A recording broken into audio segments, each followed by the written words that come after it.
Dear Mama Colleen, pwede po bang humingi ng advice? Itago nyo na lang po ako sa pangalang Edna, 37 years old. Ngayon po ay meron akong ka-live-in partner. Itago na lang natin siya sa pangalang Onald. Mama Colleen, itong live-in partner ko, nakilala ko through a friend. Nagkakilala kami sa isang birthday party ng kaibigan hanggang sa nagkagaanan na nga po kami ng loob. Doon na po nagsimula ang lahat sa amin ni Onald. Mama Colleen, fast forward po, kami na po ni Onald. Magkalayo po yung place ng pinagtatrabahuhan naming dalawa. Kaya medyo naging challenging po yung pagkikita namin. Yung tipong parang isang beses lang sa isang linggo, minsan wala pa. Oh, no. Kaya naman Mama Colleen, napagdesisyonan po namin na makalipas po ang ilang buwan, napagkasunduan na po namin na magsama po sa iisang bubong. Hati po kami sa gastusin. Tipong kapag lumabas po yung bill ng kuryente, divided by 2 siya. Sana all. Pag lumabas po yung bill ng tubig, ganun din po, divided by 2. At yung iba pang mga gastusin sa bahay. Mama Colleen, masaya naman po kami sa ganitong setup. Ako ang taga-budget sa aming dalawa. For the past 3 years, okay po ang setup namin. Alam mo yung kulang na lang talaga, kasal Mama Colleen. Pero sa ngayon kasi, nag-iipon pa kami ni Onald. Pero sinigurado naman namin sa isa't isa na pupunta rin kami doon. Sa ngayon, trabaho muna, ipon muna. Well, Mama Colleen, our story is not the ideal one. Yes, we experience the usual na minsan nagtatalo. Pero, naayos naman namin agad, Mama Colleen. Until this big news ang dumating sa akin.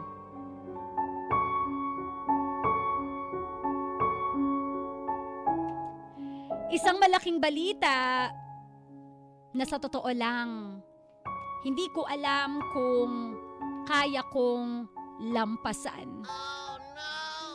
Mama Colleen, I discovered kasi na si Onald nag-cheat pala sa akin. Oh, no! At ang masakit, he cheated on me with a girl na much older than me. As in much way older than me at maging sa ka-live-in ko. Oh, no! So I confronted him. Sa totoo lang gusto ko umuwi sa amin pero hindi ko magawa dahil ayoko siyang masira po sa pamilya ko. Ganun ako magmahal eh. Poprotektahan ko siya at all costs. Also, Mama Colleen, both sides po, okay kami sa kanya-kanya naming pamilya. As in, kasal na nga lang talaga ang kulang. So nung nalaman ko yung balitang ito, inalis ko sa isipan ko na umuwi sa amin dahil again, ayoko na nga po malaman ito ng pamilya ko o ng pamilya niya. Sabi ko kay Onald, bakit mo nagawa yun? Hindi hamak naman na mas bata ako dun. Anong nakita mo sa babaeng yun para magawa mong lokohin ako? Ang dami kong sinabi. Ang dami kong binitawan. Mailabas ko lang yung sama ng loob ko. Pero ang tanging narinig ko kay Onald ay ang salitang, "Sorry, mahal. Wala na po siyang pinaliwanag sa akin. Marahil, para hindi na ako masyado pang masaktan. Nagmakaawa si Onald na patawarin ko siya. Lumuhod pa siya sa harap ko habang umiiyak. Unang pagkakataon na nakita ko siyang humagulgul. Nasabi niya, ako daw ang buhay niya. Opo, Mama Colleen, nadurog ang puso ko na makita ko siyang umiiyak. Sino ba naman ako para hindi magpatawad? So opo, pinatawad ko siya. He promised na hindi na niya uulitin yon. He promised that this will be the first and the last. He promised. Pero to be honest, Mama Colleen, hindi ko pa rin sigurado kung tama po ba na pinatawad ko siya. Kasi sa totoo lang, Mama Colleen, palagi ko pong naaalala yung ginawa niya. Nagpa-flashback lahat sa akin ang malaking balita na ito na niloko ako ni Onald minsan sa relasyon naming dalawa. At oo, hindi ko na po siya magawang pagkatiwalaan pa. Yun yung paulit-ulit na lumilipad sa aking utak.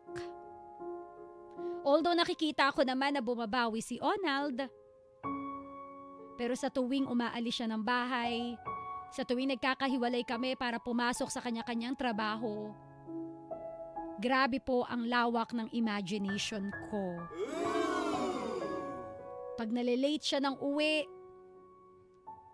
nag-iisip ako ng hindi maganda na baka nakipagkita siya doon sa naging babae niya. Tinatanong ko pa rin ang sarili ko, bakit kaya nakipagrelasyon siya sa mas matanda kesa sa akin at sa kanya? Pero oo, Mama Colleen, as much as I want na alamin kung ano ang totoong dahilan, parang ayoko na ring piliin na malaman pa. Para ang alam ko na lang ay yung salitang niloko niya ako. Ulitin ko, tama po ba na pinatawad ko si Onald? Tama po ba na ituloy ko pa ang relasyong ito? Muli, ako po si Edna.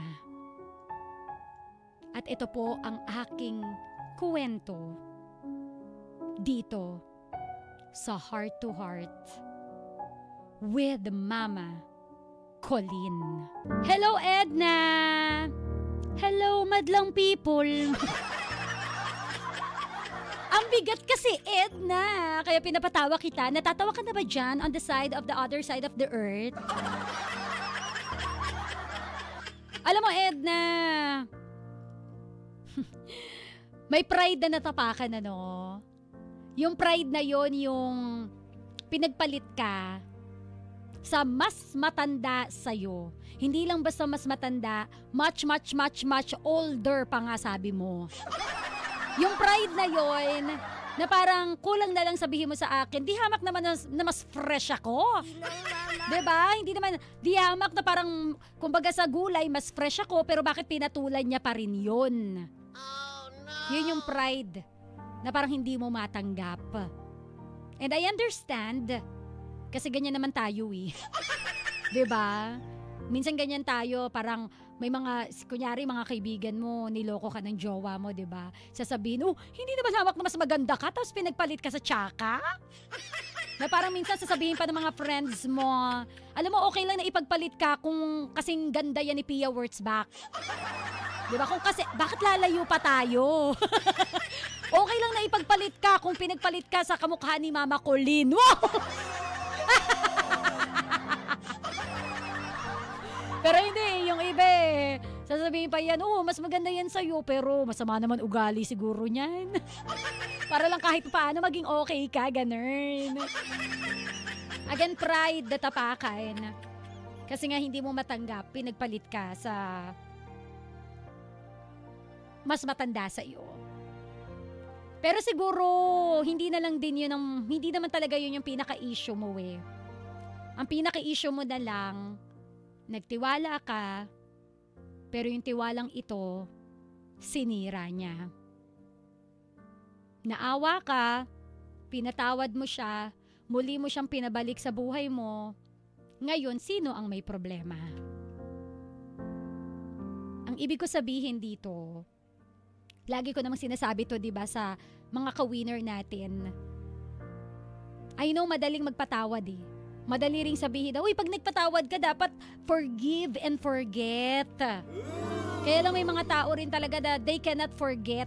Kumbaga, patatawarin kita pero nakatatak na sa biak na bato ang ginawa mong kasalanan.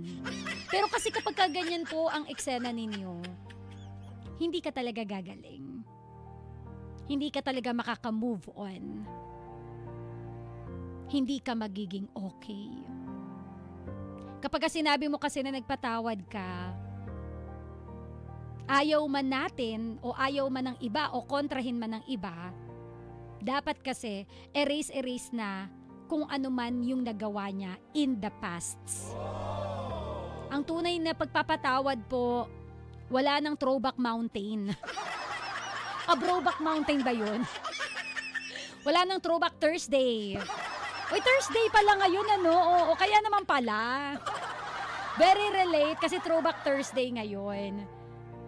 Ang dami kong segue. Okay, ang tunay na pag nagpapatawad, wala nang balikan pa kung ano yung nagawa niya in the past.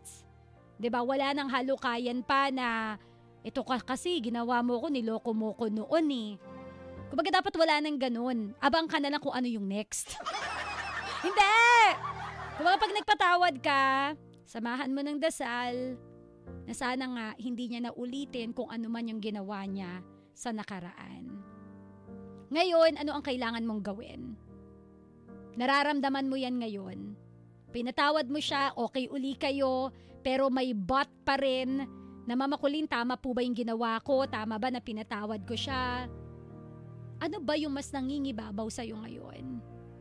Tanungin mo yung sarili mo. Ano yung pwede mong gawin para maging okay ka? Kasi it is only you who can answer kung tama ba na pinatawad mo siya. Kasi yung ibang tao na nakikinig ngayon, may mga nakikisawsaw na, para sa kanila, sana di mo na pinatawad. Once a cheater, always a cheater. May mga ganun ang paniniwala eh. Meron naman parang, okay lang yan, patawarin mo na, pinatawad mo na, itodo mo na. So kanya-kanya tayo ng pananaw, depende po kung ano yung preference mo sa buhay. Kumbaga sa pagsubo ng ice cream, ice cream talaga. Oo, diba? Durian, maiba. Kumbaga sa pagkain mo ng durian, may mga tao na sarap sa durian, walang pakialam sa baho nito. May mga tao na sinusuka yung durian. So ngayon, ano ka dun? Ngayon, normal na makaramdam ka ng doubts, normal na magkaroon ka ng trauma, normal na medyo, alam mo yun, medyo mabawasan yung tiwala mo sa kanya. That is a normal feeling. Valid naman yung nararamdaman mo. Pero ang tanong lang kasi dito, okay ka ba na ipagpatuloy pa ang relasyon sa taong ito? Kaya mo bang mabuhay na wala siya sa mundong ito? Ba't naman sa mundo? Kaya mo ba na mawala siya sa buhay mo? Yun yung gusto kong sabihin. Parang tinegi bells naman natin. Diba? Ngayon kung ang sagot, hindi mo kayang mawala siya. Oo, medyo nabawasan yung tiwala ko, pero Mama Colleen, mahal ko talaga siya eh. Hindi ko kayang mawala. I cannot live without him, or I cannot imagine my life without him. Wow! Di, i-work on nyo together etong problema mo ngayon. Let him know ano yung estado mo talaga ngayon sa situation. Ako okay lang i-open up mo yan sa kanya. Para siya naman, doblehin ang effort para ibalik yung tiwala na nawala. Kailangan niyang trabahuhin uli yun. Kailangan niyang i-regain kung ano man yung nawala o nabawas na yun. Kasi kasalanan niya. Diba? Mirisi! So, kailangan niya uling paghirapan yun. Ako, hindi mo siya kaya mawala. Work on that with him, not alone. Kasi ang gumawa naman ng kasalanan, siya naman, hindi ikaw eh. So, hayaan mo rin siya na patunayan everyday, bigyan mo siya ng pagkakataon na ipakita na talagang nagtino na siya. Eventually, kung ano man yung nangyari in the past, kapag ka napatunayan niya, nag-triple effort siya to win you back, eventually, makakalimutan mo rin yan. Sa ngayon kasi, fresh pa eh. Kasing fresh mo. Oh. Time will heal all wounds. Pero para maging okay ka, hingin mo rin ang tulong niya. Kasi hindi mo rin naman talaga kakayanin yan mag-isa. Kailangan niyang i-prove sa'yo na talagang nagkasala siya at gusto niyang bumawi. So trabahuhin niya yon. Ikaw maging vocal ka, huwag mong dibdibin mag-isa, huwag mong solohin, dalhin mag-isa. Kasi the more na sinusolo mo yan, the more na hindi mo pinaparamdam sa kanya o pinaparating sa kanya na you're not yet okay, mas lalo ka lang mahihirapan. Mas lalo ka lang mabibigatan. So, yun lang yun. Again, valid na makaramdam ka ng doubts. Valid na makaramdam ka ng mga ganyang, tama ba yung ginawa ko? Ba't parang bigla ako nagdalawang isip? Tama naman yun. But again, kung gusto mo na magkaroon pa rin ng magandang resulta ang relasyong ito, trabahuhin mo uli kayong dalawa. Kung kailangan nyo mag-counseling, kung kailangan nyo umattend ng mga seminar. Uy, may seminar pala si Mama Colleen. Charot! Charot lang ah. Oo. Hindi, kung kailangan mong umattend ng mga pa-seminar, attend kayo. Para gumaling kayo pareho. Para maging okay kayo pareho. Para yung nabangasan na puso ay muling mabuo. Alright? So hanggang dyan na lang yung sasabihin ko para yung mga ka-winner natin sila naman ang bibida mamaya. Ikaw naman bebe ko ang bibida. Hindi ko na hinapyawan yung iba pa. Ikaw na ang magsabi nun kung ano pa yung mga pwede mong sabihin. Speak also from your heart. Napagdaanan mo ba to? Paano mo nalampasan ito? I-share mo naman kay Edna. Ano advice mo para kay Edna? Mag-text na po sa 0977-7000-915. Ang dami nakikisawsaw ngayon, grabe. Inuulan tayo ng sawsaw. O Edna, abangan mo. Sa susunod na pag-ariba ni Mama Colleen, babasahin ko yung mga sawsaw nila. Grabe, inuulan talaga tayo dito. Salamat po. Kung ako si Edna, ma-overwhelm ako. Ang dami, tuloy-tuloy yung pasok ng text natin. Alright, sige Edna. Abangan ano nga ba ang masasabi ng ating mga bida-bida, ng ating mga bebe ko. Again, 0977-7000-915. Pwede rin mag-voice message. Baka mahaba yung sawsaw mo, mapapagod si Mama Colleen. Baka naman, i-record mo na lang I-chat mo ako. Pagka chinat mo ako sa DJ Mama Colleen, C-O-L-L-E-E-N, may makikita ka na microphone na icon. I-click mo yon, then i-record mo yung boses mo, siguraduhin na walang electric fan, na maingay. Yung katabi mo, tampalin mo! Huwag siyang maingay ka mo! Nagvo-voice message ka! Para boses mo ang mangibabaw on air. Alright? So once again, this is the story of Edna. Ito po ang programang May Puso, Heart to Heart, with Mama Colleen.